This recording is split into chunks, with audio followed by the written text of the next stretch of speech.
마치 불의 엿처럼 갈라지는 것들이 그들에게 보여 각 사람 위에 하나씩 임하여 있더니 그들이 다 성령의 충만함을 받고 성령이 말하게 하심을 따라 다른 언어들로 말하기를 시작하니라.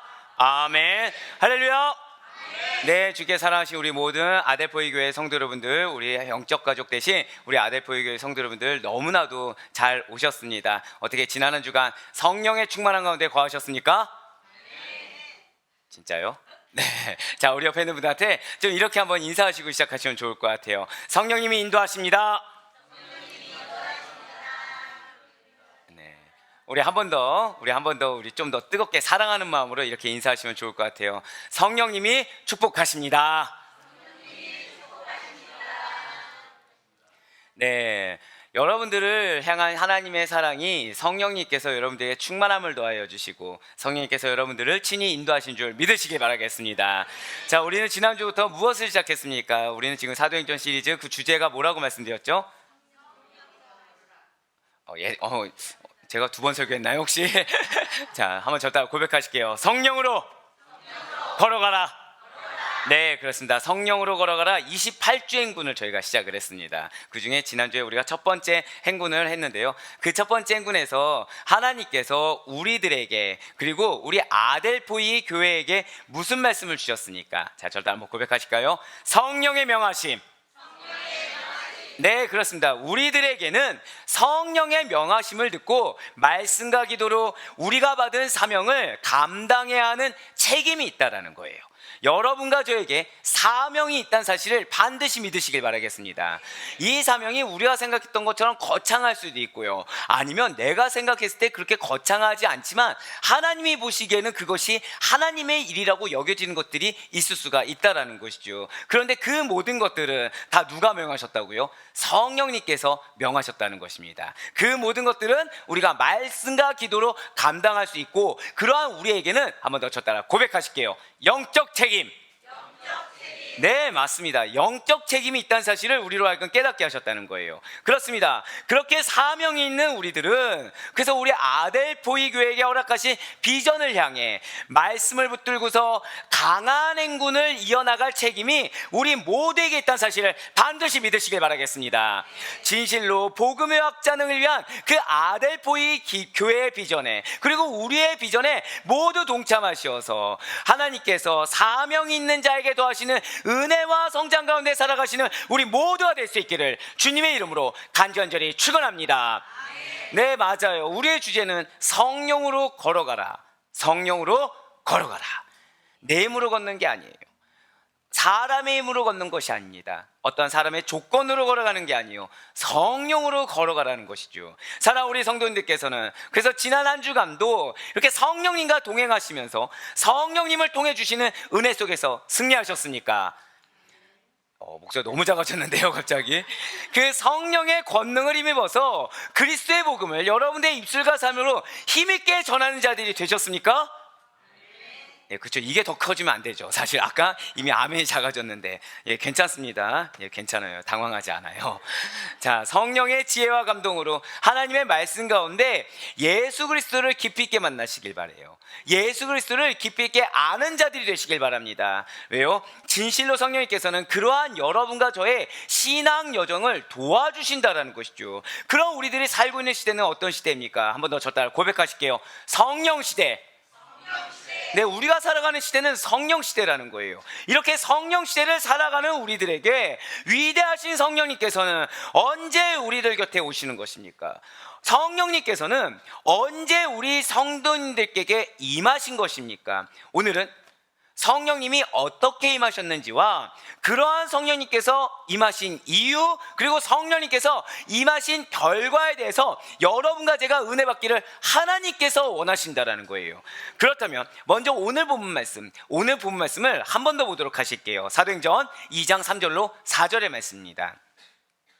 마치 불의 엿처럼 갈라지는 것들이 그들에게 보여 각 사람 위에 하나씩 임하여 있더니 그들이 다 성령의 충만함을 받고 성령이 말하게 하심을 따라 다른 언어들로 말하기를 시작하니라. 아멘.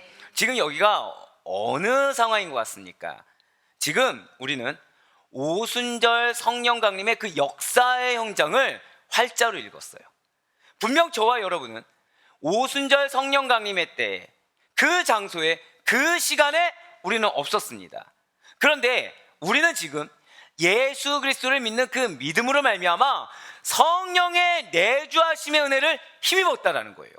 분명 우리는 오순절 성령 강림 그 현장에 없었는데 지금 이 순간 우리는 성령의 내주하시는 그 은혜, 성령 강림을 우리는 받았다라는 것이죠. 성도의 견인이라는 은혜를 지금 우리는 받아 누리며 살고 있다라는 것입니다. 아니 어떻게 2000년 전 예루살렘 초대교회에 임한 이 성령의 임하심이 오늘날의 성도들에게 적용되어지고 어떻게 오늘날의 성도들에게 확정되어질 수가 있는 것입니까? 그것은 바로 하나님의 구속사가, 자, 절 따라 고백하실게요. 연속성. 네, 바로 그거예요. 하나님의 구속사가 연속성이라는 것을 지니고 있기 때문이라는 것이죠. 그냥 이례적으로 끝나는 것이 아니에요. 계속해서 이어지고 있다는 것입니다. 진실로 구약과 성경은, 신약은 따로 떨어진 성경이 아닙니다. 구약에는 예수님이 계셨어요. 신약에도 예수님이 계십니다. 알파요 오메가이신 예수 그리스도께서는 이 땅의 형질이 생기기 전부터 계셨다라는 것이죠. 여러분과 제가 창조되기 이전에도 계셨다라는 거예요. 이스라엘의 역사에도 계셨습니다. 오늘날 현재를 살아가는 이 대한민국 한복판에도 살아 계시다라는 것이죠.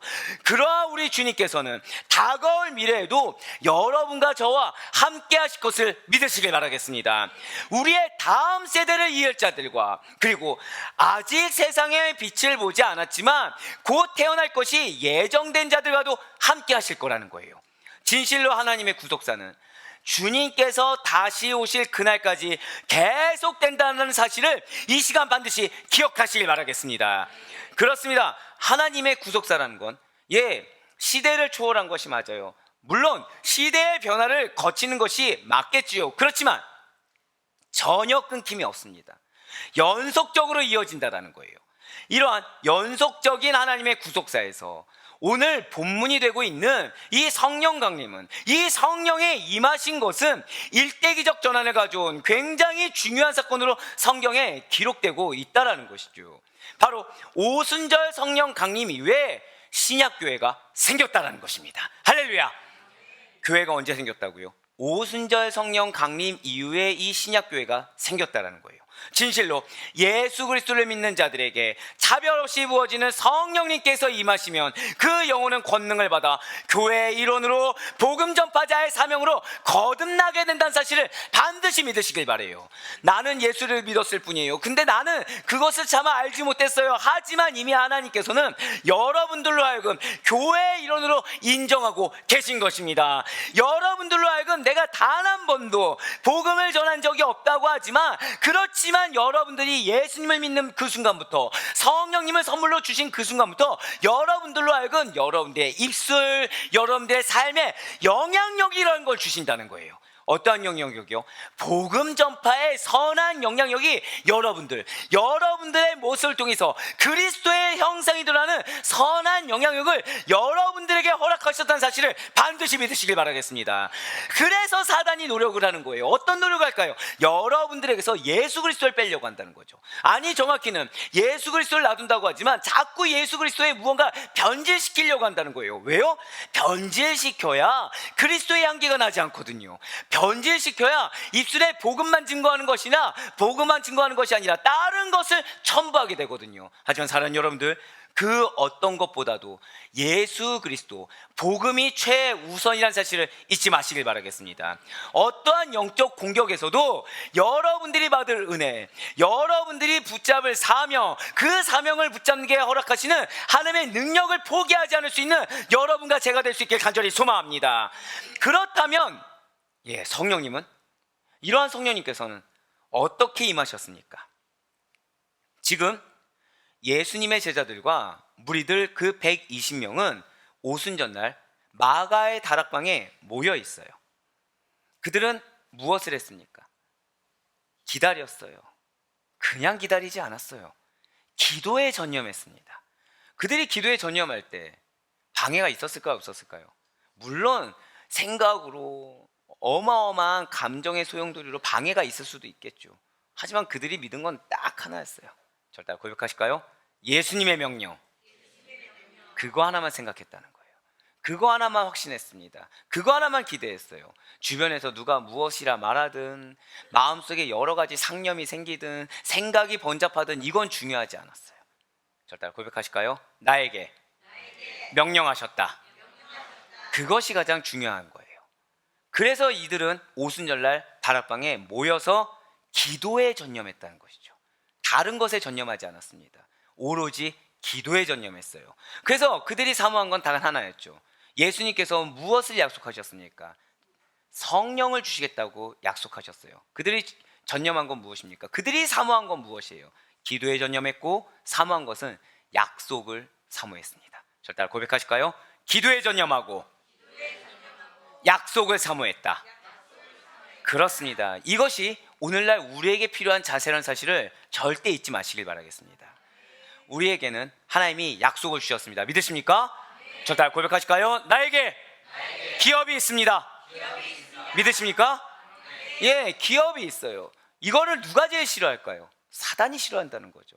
그래서 사단은 기업을 얻을 수 있는 외의 것에 집중하게 만듭니다. 하지만 우리가 기업이 있다고 한다면 우리가 사모해야 될 것은 무엇이겠습니까? 그 기업만 사모하면 된다는 거예요. 그럼 우리는 무엇에 전념해야 될까요? 기도에 전념하면 된다라는 것이죠. 물론 일상생활을 하지 말라는 것이 아닙니다. 나는 어떤 액션을 취하지 말라는 것이 아니에요. 하지만 우리의 마음의 중심을 지키고 있어야 된다는 것이죠. 우리의 마음의 갈급함, 우리의 마음의 소망은 오직 하나로 포커스가 맞춰질 수 있어야 된다는 거예요. 그것은 무엇입니까? 한 번 더 저 따라 고백하실게요. 주님의 약속. 바로 그것입니다. 예, 맞아요. 그래서 예수님의 제자들과 무리들 120명은 예수님의 약속에 집중했어요. 그것만을 기대했어요. 그래서 그들은 기도에 전념하면서 예수님께서 가르쳐 주신 대로 간절히 성령 받기를 사모하고 있었다는 것이죠. 언제요? 바로 이 오순절은 6월절 후 첫 안식일 다음 날부터 7주 후가 되는 날입니다. 오순에서 오는, 자, 무엇을 가리킬까요? 숫자? 예, 숫자 5를 가리킵니다. 수는 숫자 10을 가리키는 거예요. 그러니까 이러한 5와 10을 결합시켜서 50일째 되는 절기라는 뜻에서 오순절이라고 한다라는 것이죠. 오순절의 역사적인 배경을 보게 되면 여러분들 잘 아는 유월절이 있습니다. 유월절이 어떤 날인가요? 출애굽한 이스라엘 백성들의 그 감사함을 기억하고 기념하는 것에 있다고 한다면 오순절은 가나안 땅에 정착한, 자, 제가 어디라고 말씀드렸어요? 출애굽해서 그 종착지가 어디입니까? 가나안 땅이죠. 가나안 땅에 정착한 이스라엘의, 자, 저를 따라 중요하니까 고백하실게요. 새로운 시작, 첫 열매. 바로 그것을 감사함으로 기억하는 거예요. 오순절이 어떤 날이라고요? 출애굽한 이후에 가나안 땅에 도착을 했습니다. 그 가나안 땅에 도착해서 정착한 이스라엘의 새로운 시작과 첫 열매를 거둔 것에 대한 감사함을 기억하고 기념하는 것이 오순절이라는 것이죠. 오순절에 무엇을 기억하라고 말씀드렸어요? 새로운 시작과 첫 열매라는 것입니다. 새로운 시작, 첫 열매. 어떻게 들리십니까? 제가 이것을 기억해야 된다고 말씀드렸을 때 여러분들 마음에 무엇이 있나요?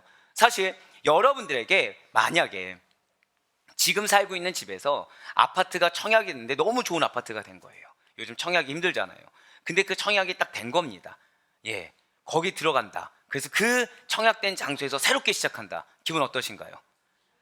그쵸? 막, 그 집은 또 어떻게 치우고, 야, 이거 새집 중구는 또 어떻고, 야, 이게 직장까지 거리는 어떻고, 이런 걱정은 잘 하지 않습니다. 뭐가 있냐? 새롭게 시작할 것에 대한 기대감이 있다는 거예요.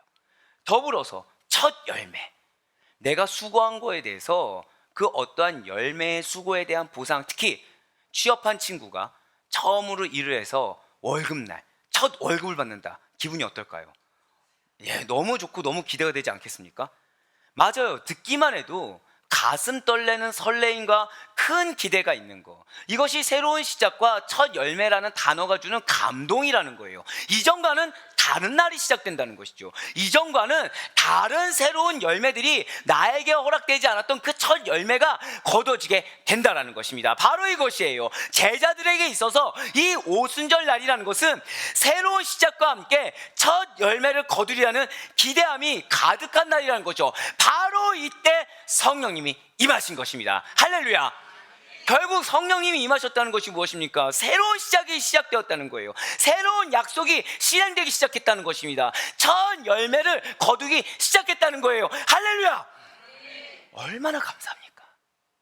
성령님이 증거가 됐어요.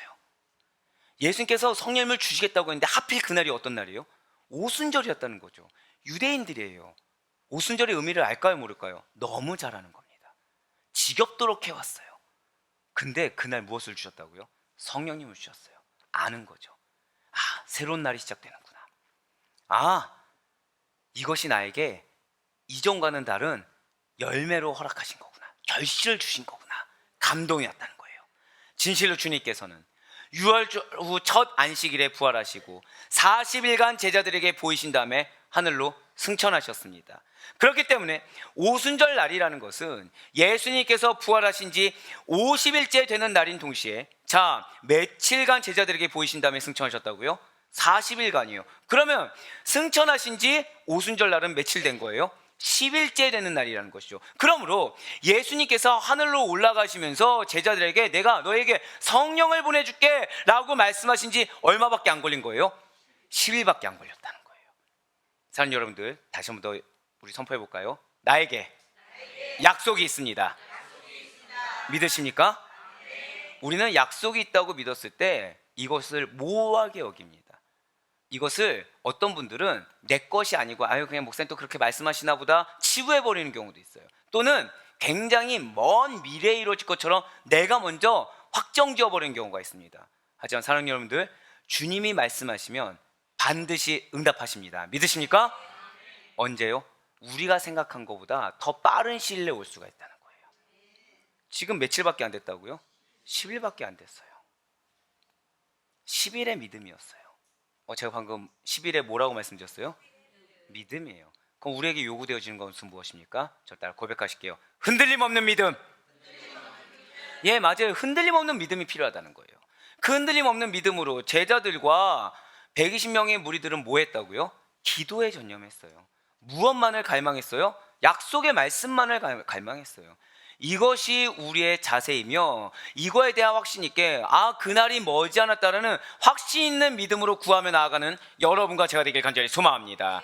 예수님께서 말씀하신 이 약속이 성취되었던 그 역사적인 장면은 또 어떠했습니까? 바람이 제자들이 거하던 온 집에 가득했다라는 거예요. 불의 혀처럼 갈라지는 것들이 그들 머리 위에 하나씩 임하기 시작했다는 것이죠. 그러자 어떠한 일이 일어나게 된 것입니까? 오늘 보면 사도행전 2장 4절 말씀 한번 보시길 바래요. 사도행전 2장 4절의 말씀입니다. 그들이 다 성령의 충만함을 받고 성령이 말하게 하심을 따라 다른 언어들로 말하기를 시작하니라. 아멘. 성령 충만을 받은 것입니다. 할렐루야. 이 말씀을 보고 믿음이 없는 자들이 주목하는 건 딱 특정되어 있어요. 어디에 주목하겠습니까? 다른 언어들로 말을 했대. 그 전에 무엇을 받았어요? 성령 충만 받은 것을 당연하게 치부해버린다는 거예요. 믿음이 없는 자에겐 성령 충만이란 요원합니다. 기대함이 없고 확신이 없는 자에겐 성령 충만이 불가능합니다. 하지만 믿음이 있는 자에게는 성령 충만이 은혜이자 역사라는 사실을 믿으시길 바라겠습니다. 더불어서 이런 충만은 일회성이 아니라는 거죠. 절대 한 번 더 고백하실까요? 연속성이라는 거예요. 여러분들 안에 성령님이 내주하십니다. 믿으십니까?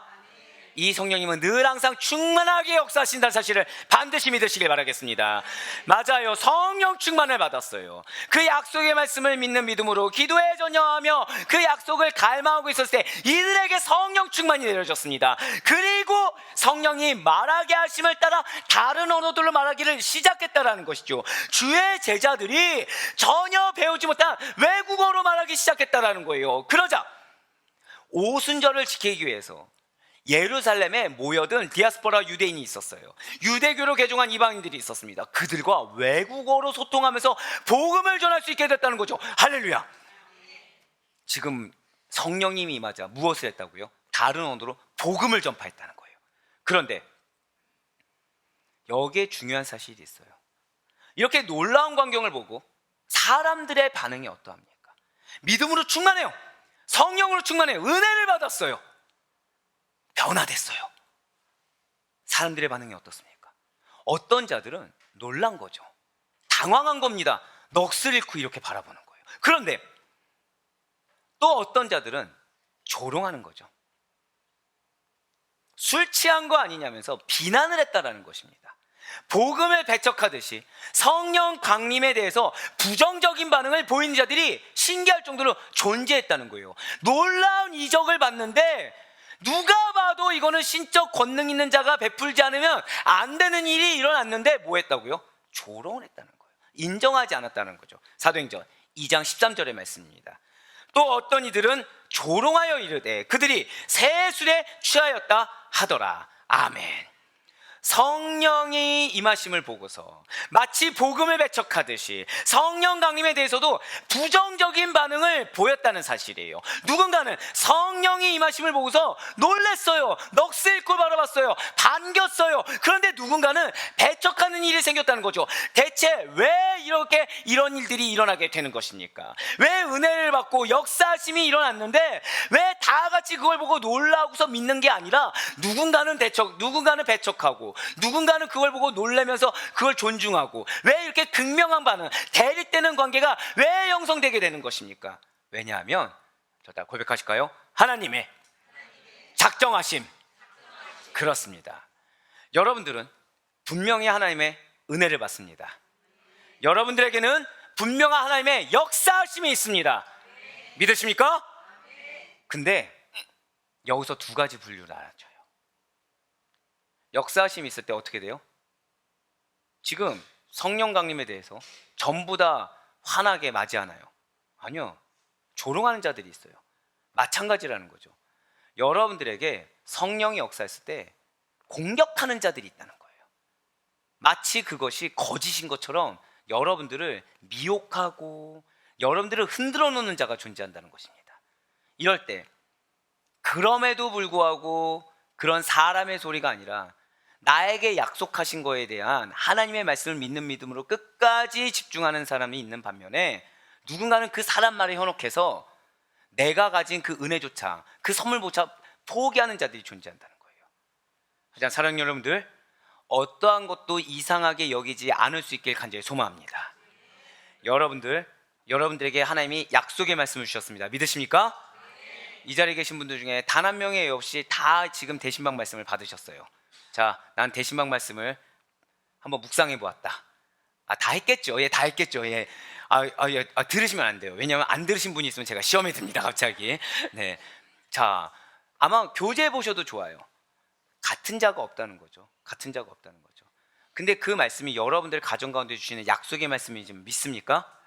예, 벌써 어떤 분들은 그 말씀 받는 순간 딱 느낌이 오신 거죠. 아, 이거 주님이 정말 나를 아셨구나, 내 가정을 아셨구나, 느낌이 딱 오셨다는 거예요. 그러면 그거는 약속의 말씀이 되겠죠. 그럼 여러분들에게는 지금 하나님이 역사하시는 겁니까? 안 하시는 겁니까? 하신다는 거예요. 우리들의 사랑의 증거는 무엇이라고요? 말씀이라고 우리가 금요철야 기도 때 말씀드리지 않았습니까? 말씀이에요. 말씀이 내려졌어요. 제자들에게 맨 처음에 예수님이 뭐부터 하셨죠? 그냥 성령 강림 주셨습니까? 말씀을 먼저 하셨어요. 말씀 먼저 하셨어요. 그걸 믿고 기다리는 자들, 그걸 확신하고 기다리는 자들에게 성령 강림이 내려졌다는 거죠. 여러분들에게 약속의 말씀이 있다는 것은 반대로 무슨 얘기냐? 여러분들을 공격하는 자들이 반드시 존재한다는 거예요. 흔들리지 마시길 바랍니다. 주신 말씀만을 신뢰하시길 바라요. 그 말씀이 내가 받기에 너무 쓴 메시지라도 절대 고백하실게요. 말씀이 사랑입니다. 말씀이 능력입니다. 믿으십니까? 그 사실을 믿으면 이상하게 여기지 마시길 바래요. 근데 목사님, 저를 공격한 사람이 믿는 자입니다. 교회 다닙니다. 직분자입니다. 그것도 이상하게 여기지 마세요. 왜 그런 일이 일어난다고요? 하나님의 작정하심 때문이라는 거죠. 우리 눈에 믿음이 있냐 없냐 판단할 수 있는 것이 아니에요. 진실로 하나님께서는 당신의 뜻과 계획에 따라 누군가는 구원하시기로 작정하시고 누군가는 유기하도록 작정하신다는 거예요. 누군가는 은혜 주기로 작정하시고 누군가는 연단 주기로 작정하신다는 것이죠. 대체 왜 저를 버리셨나요? 나도 준비되어 있는데 왜 나에게는 그런 은혜를 허락하지 않으시나요? 라고 따지면서 물어보아도 하나님께 그 책임이 있노라 라면서 책임 유무를 돌리기란 불가능하다라는 것입니다. 왜냐하면 하나님께서는 구원하실 권리도 유기하실 권리도 다 가지신 분이라는 거예요. 우리에겐 권리가 없어요. 하나님께만 권리가 있는 줄 믿으시길 바라겠습니다. 어떤 영혼에게 성령님이 임하신다는 것은 그들에게 구원의 길이 열렸음을 의미하는 것입니다. 그렇기 때문에 만약 어리석은 누군가가 성령이 강력하게 임하신 것을 보고서 비난한다고 한다며 그 모습을 보고서 아우 사람이 어떻게 그렇게 살아, 너무 뜨거워, 다 전쟁, 다 전투야, 다 전투, 그 군병처럼 어떻게 살아, 그런 얘기를 한다고 한다면 그에게는 복음이 미련한 것으로 여기서 그런다는 거죠. 그렇습니다. 성령이 임하신 것에 대한 상반된 반응은 이상한 일이 아니라는 거예요. 사실 이것은 당연한 결과입니다. 이렇게 성령 충만한 제자들에 대해서 논란과 당황, 조롱과 비난, 이 두 가지 다른 반응이 혼잡한 상태, 바로 그 상태에서 우왕좌왕하는 사람들의 사회를 비집고 베드로가 설교를 하기 시작한다는 것이죠. 베드로는 제자들이 방언을 하는 일이 대체 무엇을 뜻하는 일인지 설명해 주고 있다는 거예요. 성령을 받은 시간이 몇 시쯤입니까? 오전 9시경이에요. 오전 9시입니다. 술 취한 것이 전혀 아니라는 거죠. 그래서 베드로는 지금 제자들 자신들이 성령을 받은 것은 요엘서 2장 28절과 32절에서 나온 대로 성경 예언이 성취된 것이라고 설교했어요. 지금 베드로는 흥분하지 않았어요. 베드로는 화를 내지 않았어요. 왜요? 성령 충만하니까. 오히려 자신들을 대적하듯이 비난하는 자들 보고 차근차근 말씀으로 설명을 해줬어요. 사도행전 2장 16절로 17절의 말씀입니다. 이는 곧 선지자 요엘을 통하여 말씀하신 것이니 일렀으되 하나님이 말씀하시기를 말세에 내가 내 영을 모든 육체에 부어주리니 너희의 자녀들은 예언할 것이요 너희의 젊은이들은 환상을 보고 너희의 늙은이들은 꿈을 꾸리라. 아멘. 내가 내 영을 모든 육체에게 부어주리니. 진실 하나님께서는 예수를 그리스도로 믿고 인정하며 받아들인 모든 사람들에게 성령님을 선물로 주십니다. 그렇게 성령이 임하시면 영적인 일을 깨닫게 된다는 거예요. 영적인 일을 분별한다는 것이죠. 그리고 그 영적인 일을 담대하게 전할 수가 있다는 것입니다. 즉 그리스도의 복음을 깨닫고 선포하게 되는 역사가 일어난다는 거예요. 성령이 임하는 이유가 바로 여기에 있다는 것이죠. 성령님이 임하시면 하나님의 능력을 받습니다. 성령님이 충만하게 임하신 곳에 부흥이 일어나게 되는 것입니다. 이러한 성령님이 아니고서는 그 누구도 주를 그리스도라고 시인할 수 없어요. 거듭나는 일 없습니다. 자신의 잘못에 대한 회개 역시 더더욱 일어날 수가 없다라는 거예요. 바로 베드로가 말하고자 한 것이 이거라는 것이죠. 성령의 역사가 이렇게 일어났으니까 너희는 그것을 보고 대척하며 너희의 기득권을 챙기려고 노력하는 것이 아니라 누구든지 주의 이름을 믿고 구원을 얻을 수 있으니 너희도 회개하여 믿고 구원을 얻으라. 할렐루야. 이것이 성령님이 임한 이유예요. 사도행전 2장 21절의 말씀입니다. 누구든지 주의 이름을 부르는 자는 구원을 받으리라 하였느니라. 아멘. 계속해서 베드로는 자신의 설교를 통해서 구약에서 다윗이 말한 메시아가 바로 예수 그리스도시며 이에 대해 사도들이 증인이 되었음을 선언하였어요. 그리고 이 성령님이 어디에서부터 왔는지에 대해서 설명하기 시작했습니다. 바로 사도행전 2장 33절의 말씀이에요. 하나님이 오른손으로 예수를 높이시매 그가 약속하신 성령을 아버지께 받아서 너희가 보고 듣는 이것을 부어주셨느니라. 아멘. 지금 베드로는 예수님께서 하늘로 승천하신 다음에 오순절 성령 받기를 사모하는 제자들에게 친히 성령을 보내주셨음을 밝혔어요. 성령을 아버지께 받아서, 예수님이 누구에게 받았어요? 아버지께 받아서 너희가 보고 듣는 이것을 어떻게 하셨다고요? 우리에게 부어주셨느니라. 그렇습니다. 예수님께서 성령을 받아 제자들에게 내려주셨습니다. 이렇게 예수님께서 당신의 제자들로 하여금 성령을 받게 하신 이유가 있다는 것이죠. 그것은 하나님의, 절대 고백하실게요, 구속사의 완성, 그것을 위한 거라는 거예요. 하나님의 구속사의 완성을 위한 것이라는 거죠. 진실로 하나님께서는 인류 구원을 계획하셨습니다. 그래서 인류 구원을 계획하시고 예수 그리스도께서 십자가에서 죽으시고 부활하심을 말미암아 인류 구원을 성취하셨어요. 하나님이 무엇을 하셨다고요? 인류 구원을 계획하셨습니다. 예수님은 어떻게 하셨다고요? 인류 구원을 성취하셨어요. 그렇기 때문에 예수 그리스도의 죽으심과 부활하심을 믿는 모든 성도들은 절 따라 고백하실까요? 이미 구원을 받았습니다. 예, 맞아요. 예수님의 죽으심과 부활하심을 믿는 성도들은 이미 구원을 받았다는 거예요. 그렇지만 여러분과 저의 육신의 장막이 어디에 있습니까? 저 천국에 있나요? 아니요. 아직 이 땅 가운데 여전히 세상 속에 머물고 있기 때문에 우리의 구원의 완성은 아직 이루어지지 않았다는 거예요. 이미와 아직 사이에 우리가 놓여 있다는 것이죠. 구원의 완성은 그래서 주님께서 다시 오시는 그날 재림의 때가 되어야만 이루어진다는 사실을 절대 잊지 마시기 바라겠습니다. 그러므로 주님의 초림 이후에 그분의 가르침을 받았던 제자들에게 주어진 그 복음이 세상 끝까지 전해지도록 하는 일, 복음이 확장되고 증거되는 일은 여전히 하나님의 그 구속사의 완성을 위해서 이 땅 가운데 여러분과 저의 사명, 성도들의 사명으로 남아 있다라는 것이죠. 그렇기 때문에 주님께서 다시 오실 때까지 지속적이고 연속적이며 보다 확장된 복음 전파를 이루기 위해서 성도들은 반드시, 절대 한번 고백하실까요? 성령의 능력. 맞습니다. 믿는 성도라고 하면은 성령의 능력으로 무장되어야만 반드시 믿으시길 바라겠습니다. 우리 눈으로 봤을 때, 우리 눈으로 판단할 수 없겠지만 교회를 다닌다고 하지만 믿는 것처럼 보이지 않는 분들이 계실 수가 있어요. 어쩌면 믿음이 연약한 분들이 계실 수도 있어요. 어쩌면 믿음 생활했다가 멀어진 분들이 계실 수도 있어요. 왜이겠습니까? 성령의 능력으로 무장하지 않았기 때문이에요. 성령의 중요성, 말씀의 중요성을 몰랐기 때문이라는 것이죠. 진실로 성령님께서는 예수 그리스도께서 십자가에서 이루신 구원을 성도들 개인들에게, 절대 고백하실게요, 적용하십니다. 그렇습니다. 하나님은 계획하셨어요. 예수님은 성취하셨어요. 오늘날 성령님께서 우리에게 뭘 하신다고요? 구원을 적용하신다라는 것이죠. 그래서 하나님의 구속사를 지금 이 순간에도 이루어가고 계시다라는 것입니다. 그렇게 성령을 받은 주의 제자들은 하늘로 올라가신 예수님의 고난을 이 땅 가운데 채우며, 자, 제가 이 땅 가운데 무엇을 채운다고요? 예수님의 고난을 채운다는 거예요. 고난받고 계십니까? 육신의 연약한 가운데 있습니까?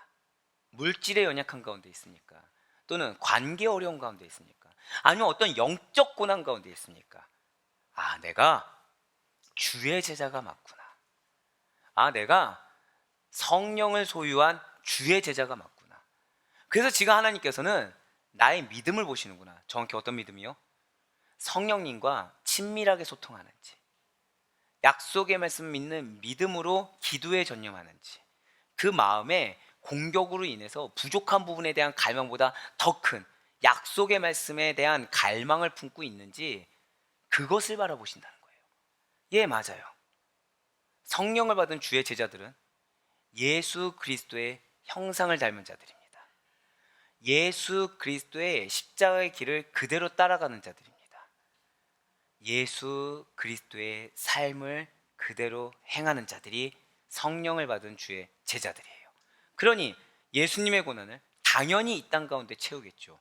그리고 어떠한 핍박과 환란이 있다고 하더라도 하늘 위의 상급과 예비된 면류관을 확신하고 바라보며 힘차게 전진하는 자들이 성령을 받은 주의 제자들이라는 사실을 잊지 마시길 바라겠습니다. 저 따라 고백하실게요. 내가 제자입니다. 믿으십니까? 이것이 우리의 정체성이에요. 이것이 우리의 정체성이에요. 이렇게 성령의 충만함을 받은 주의 제자들은, 그러한 여러분과 저는 신약교회의 주역이 된다는 것이죠. 그들이 덧입은 성령의 권능과 힘으로 말미암아 복음이 빠르게 확장되었다는 거예요. 그리스도의 열매들이 여기저기서 맺어지는 놀라운 믿음의 역사들이 일어나게 됐다는 것이죠. 바로 사도행전 2장 41절의 말씀입니다. 그 말을 받은 사람들은 세례를 받음에 이날에 신도의 수가 3,000이나 더하더라. 아멘. 이러한 성령님은 오늘날에도 동일하게 역사하심을 반드시 믿으시길 바라겠습니다. 이전이나 오늘이나 동일한 성령님을 우리에게 허락해 주셨어요. 그분의 권능은 조금 더 변함이 없으십니다. 줄어들거나 축소되는 일도 없다는 거예요. 하지만 안타까운 일은 어느 순간부터 지금 이 시대에는 더 이상 성령의 능력, 복음의 능력이, 성령을 통한 부흥이 마치 수명을 다한 것처럼, 마치 구시대의 유물인 것처럼 여겨지기도 한다는 거예요. 아, 이건 이때니까 그런 거지. 오늘날은 정말 힘들어. 아, 이때니까 이런 일이 일어나지. 오늘날은 그럴 때는 아니야. 아니라는 거예요. 그 말은 틀렸습니다. 베드로의 말씀 선포가, 그리고 복음 증거로 인한 회개의 역사가 일어나고 예수님을 믿는 일이 허다하게 일어난 일이 허구입니까? 동화 속의 일입니까? 아니라는 거예요. 분명한 역사죠. 사실이라는 것이죠. 진실입니다. 성령이 임한 결과로 여러분과 제가 세례를 받고 죄사함을 받아 성도가 되면 우리가 먼저 성도다운 모습으로, 그리스도의 자녀된 자들로, 그리스도의 제자된 모습으로 변화가 일어나게 된다는 사실을 반드시 믿으시길 바라겠습니다. 분명히 초대교회 성도들의 삶의 모습과 인격이 변화된 것을 우리는 보지 않았습니까? 진실로 초대교회 성도들은 사도들이 가르친 복음의 기초에서 모이기에 힘썼어요. 기도에 전념했습니다. 바로 사도행전 2장 42절의 말씀입니다. 그들이 사도의 가르침을 받아, 그들이 누구의 가르침을 받았다고요? 사도의 가르침을 받아 서로 교제하고 떡을 떼며 오로지 기도하기를 힘쓰니라. 아멘. 자, 지금 성령을 받은 제자들이, 성령을 받은 무리들이, 나 성령 받았으니까 이제 끝났다 이랬습니까? 나 방언하니까 끝났다 이랬습니까? 아니에요. 그들이 그 다음에 누구의 가르침을 따르든가요? 세상의 가르침입니까? 율법주의 가르침입니까? 아니라는 거예요. 사도의 가르침을 받았다는 것이죠. 그럼 사도들은 무엇을 가르쳤겠습니까? 자신의 의견이요? 개인적인 경험이요? 자기 자랑이요? 아니라는 거예요.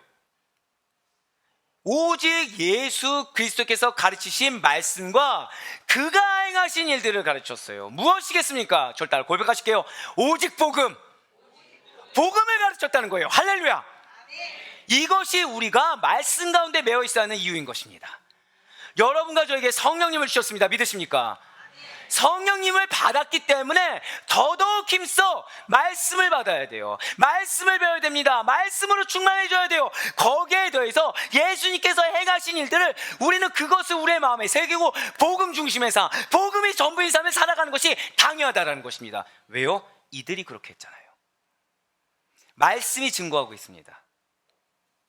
오늘날 교회가 교회되게 하는 것은, 그것의 가장 중요한 요소는 바로 여기 있습니다. 바로 사도들이 전한 예수 그리스도의 말씀과 그분이 하신 일 외에는 없다는 거예요. 교회가 교회되게 하는 것, 성도가 성도되게 하는 것은 오직 하나예요.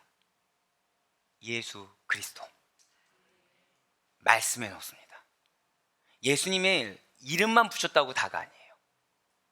오직 말씀, 오직 예수님의 사역, 오직 예수님의 삶인 것입니다. 오직 십자가예요. 이것이 교회가 교회되게 하는 거예요. 다른 것으로 포장하잖아요. 변질되게 될 수밖에 없습니다. 변질될 수밖에 없다는 거예요. 복음의 선포와 구원의 진리에 대한 가르침과 배움이 초대교회를 지탱하게 하는 힘과 능력이 되었어요. 왜 우리가 많이 듣지 않았습니까? 아, 다 이렇게 모이고 교제하면 떡을 뗐어. 우리도 그래야 돼. 지금 못 뺐죠? 앞뒤말 다 뺐죠. 사도의 가르침을 받았다는 거. 오로지 뭐에 힘썼다고 나와 있습니까? 기도하기에, 기도 시간을 점점 빼는 거죠. 기도하기를. 다른 걸로 대체를 합니다. 당연히 능력이 임하지 않아요. 당연히. 교회의 전부는 복음에는 없습니다. 교회의 전부는 구원의 진리에는 없어요. 교회의 전부는 말씀에는 없습니다. 교회의 전부는 기도회에는 없습니다. 그리고 그러한 복음을 기초로 하여 세워진 교회에서 성도들은 모이기를 패해서는 안 돼요. 교제하는 거 맞습니다. 다만 전념해야 될 것은 어디다? 절대 고백하실게요. 오직 기도. 맞아요. 모여야 됩니다. 그리고 교제해야 돼요. 하지만 본질을 놓쳐서는 안 돼요. 본질을 잊어서도 안 되는 것입니다. 우리 교회에서 하나님께서 바라시는 모습이 바로 이것이란 사실을 잊지 마시길 바라요. 전 여러분들을 너무 사랑하고 너무나도 존경하며 너무나도 감사하고 있어요. 여러분들 중에 단 한 명도 저한테 목사님, 우리는 이런 체육대회 좀 한번 해보시죠, 이런 얘기 하신 적이 단 한 번도 없어요. 우리 한번 나들이 좀 가시죠, 이런 얘기 하신 적이 없어요. 더불어서 제 말씀이 긴 편이잖아요. 아무도 그거에 대해서 말씀하신 적이 없어요. 오히려 더 저보다 더 부족하다는 듯이 갈망 어린 눈빛으로 바라봐 주시고 저의 기도 분량을 채울 수 있도록 저를 배려해 준 것에 대해서 얼마나 감사한지 모릅니다. 하지만 이것이 연속성이 되길 간절히 소망합니다. 여러분들에게 제가 드릴 수 있는 유익이 무엇이 있겠습니까? 영적 유익밖에 없다는 거예요. 여러분들 드릴 수 있는 유익이 무엇이겠습니까? 말씀의 유익밖에 없어요. 예, 바로 그것입니다. 그렇기 때문에 제가 그렇게 드려지는 이 자리, 말씀을 듣는 예배의 자리에 나와서 모이기에 힘써야 합니다. 이 안에서 서로 그리스도의 사랑을 나누고 교제하며 절 따라 고백하실게요. 서로를 위해. 맞아요. 교제를 왜 하겠습니까? 서로를 위해서 기도해 주기 위해서 교제를 하는 거예요. 서로를 위해서 사랑의 마음을 가지고 기도해 주기 위해서 교제하는 것입니다. 예, 서로를 위해서 그런 사랑의 마음으로 기도하며 나아갈 수 있는 여러분과 제가 되길 간절히 소망합니다. 그러한 우리들의 삶의 모습과 인격을 통해서 이웃들과 세상에도 본이 되는 자들로 여러분들은 반드시 칭송을 받게 될 것입니다. 사도행전 2장 47절의 말씀이 그렇게 증거하고 있어요. 하나님을 찬미하며 또 온 백성에게 칭송을 받으니 주께서 구원받는 사람을 날마다 더하게 하시니라. 아멘. 진실로 성령님이 임하시면 누구나 자발적으로 하나님을 경배합니다. 누구나 자발적으로 하나님을 찬양하는 자리에 나오게 돼요. 말씀과 기도의 뜨거운 경건 생활을 당연하게 여기며 이것을 기쁨과 감사로 순종의 제사로 하나님께 드린다라는 거죠. 바로 여기에 교회의 정체성이 있는 것입니다. 하나님만을 찬양해야 돼요. 그분께만 영광을 돌려야 됩니다. 오늘날 교회의 부흥은 다른 데 있잖아요. 오늘날 우리 성도인들의 삶의 부흥과 성장은 다른 데 있지 않습니다. 절대 고백하실까요? 나의 가정이 작은 교회입니다. 나의 사업장이 하나님의 교회입니다. 믿으십니까? 그렇다고 하면 여러분들의 가정의 부흥이 어디 있겠습니까? 여러분들의 사업장의 성장이 어디 있겠습니까? 바로 여기 있다는 거예요. 그 주체가 하나님께만 있음을 잊지 마시길 바라겠습니다. 그 주체가 물론 하나님이 다 주인이시죠 라고 말만 하면서 내 마음은 약속의 말씀을 믿는 믿음이 아니라 현실의 어려움에 매여 있거나 내 생각은 약속의 말씀을 붙들고 그 말씀대로 나아가는 것이 아니라 내 눈에 보이는 거, 내 귀를 어접히는 사랑과 손잡는 거, 이런 것들을 잡는 것이 아니라 오직 말씀만을 붙잡아야 돼요. 하나님이 정말 주체라고 여기면 성령께서 인도하신 대로 나아갈 수 있는 여러분과 저, 무엇보다 예수 그리스도의 성품으로 주변의 가족들, 주변의 영혼들에게 그리스도의 증거가 될 수 있는 여러분과 제가 되길 간절히 소망합니다. 여기에 부흥이 있는 거예요. 여기에 성장이 있는 것입니다. 더불어 성령의 역사로 변화받은 성도들은 비단 가정, 사업장, 교회뿐만 아니라 세상 속으로 나아가서 이웃들을 사랑하고 그 이웃들이 바라봤을 때 참된 그리스도인으로서의 본이 되는 삶, 도덕적으로도 매우 뛰어난 행실을 실천해야만 된다는 것이죠. 이러한 성도들의 모습을 보며 세상은 하나님을 발견하게 된다는 거예요. 세상은 예수 그리스도를 간접적으로 만나게 된다는 것입니다. 누굴 통해서요? 저 따라 고백하실게요. 성령 충만한 나를 통해서. 믿으십니까? 맞아요. 성령 충만한 여러분을 통해서 하나님을 발견하게 될 줄 믿으시길 바라겠습니다. 성령 충만한 여러분들의 삶을 통해서 예수 그리스도를 간접적으로 만나게 될 것이라는 사실을 반드시 믿으시길 바라겠습니다. 그저 관념적으로만 초대교회의 폭발적인 성장을 이야기하면서 막연하게 어떠한 스스로의 노력과 스스로의 변화의 의지 없이 스스로를 산재물로 드리고자 하는 어떠한 의지도 없이 부러워만 해서는 안 된다는 거예요. 이전의 내 모습과 비교해서 난 지금 많이 변했다, 이것이 주체가 될 수가 없다는 것이죠. 하나님이 원하시는 대로 변화할 각오도 없으면서 초대교회의 폭발 성장을 부러워만 해서는 안 된다는 거예요. 여러분과 저는 이미 성령으로 인한 영적인 삶의 새로운 시작을 경험하고 있는 줄 믿으시기 바라겠습니다.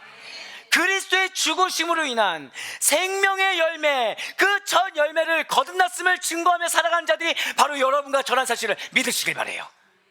우리 안에 내주하신 성령님께서는 하나님이 자체이시며 그리스도와 동등되신 분이십니다. 그러한 성령님께서는 오늘날 여러분과 저에게 세상이 알 수도 없고 세상에서는 경험하게 할 수도 없는 영적인 풍성함과 영적인 충만한 능력 가운데 살아갈 힘들과 여러분들의 능력을 매일 풍성하게 공급해주고 계시는 사실을 반드시 믿으시길 바라겠습니다. 능력의 주요 온전케 하시는 우리 주님께서 성령의 힘을 덧입고 살아가는 자들에게 반드시 지금 환난을 겪고 계십니까? 지금 마음에 공고함이 있으십니까? 그럼에도 불구하고 믿음으로 나아가고 믿음으로 굳건히 버틴 인내하는 여러분들에게 반드시 영적인 부흥을 뜨거운 불길같이 내려주심을 믿으시길 바라겠습니다. 저 따라 고백하실게요. 반드시 회복합니다. 반드시 체험받습니다. 믿으십니까? 사랑하는 우리 아데포의 교회 성도 여러분들, 저와 여러분에게 이미 이러한 성령님이 임하셨습니다. 그럼 우리들에게 사명이 있다라는 거예요. 무엇입니까? 여러분과 저의 모습을 통해서 반드시 가족이, 반드시 동료가, 반드시 누군가가 예수 그리스도를 간접적으로 만나게 될 것을 믿으시길 바랍니다.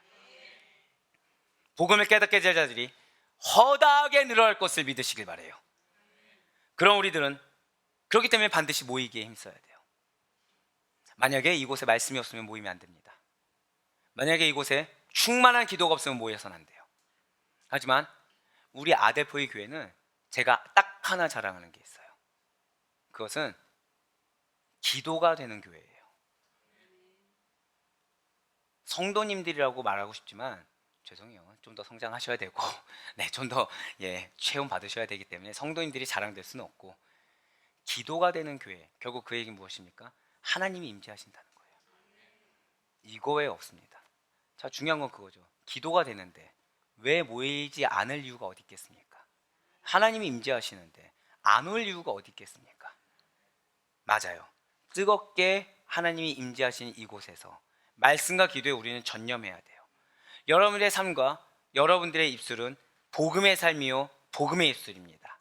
그래서 여러분들에게 성령님을 허락하셨고, 이미 내가 그것을 체감하든 못하든 여러분과 저에게 절대로 고백하실까요? 나에게 성령의 권능을 주셨습니다.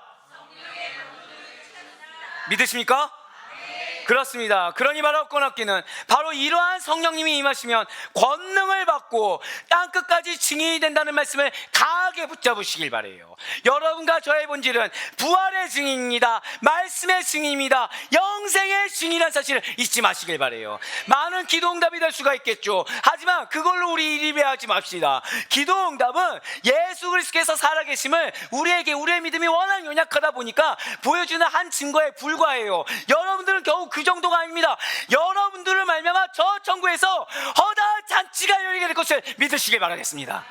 바로 그런 증인이에요. 그런 하나님의 인정하심이 여러분들의 본질인 것입니다. 그러니 정말로 바로 끊었기는 여러분들의 부르심으로 말미암아, 여러분들의 그 성령의 임하심으로 말미암아, 그래서 증인된 여러분들의 삶으로 말미암아 반드시 열매 맺으시고, 그렇게 새로운 시작을 한 여러분들의 삶을 통하여 하나님의 기쁨이 되는 가운데 여러분들 주변에 풍성한 열매들로 숲을 이루는 그러한 축복된 우리 모든 아델포의 교회 성도들 될 수 있기를 주님의 이름으로 간절히 축원합니다.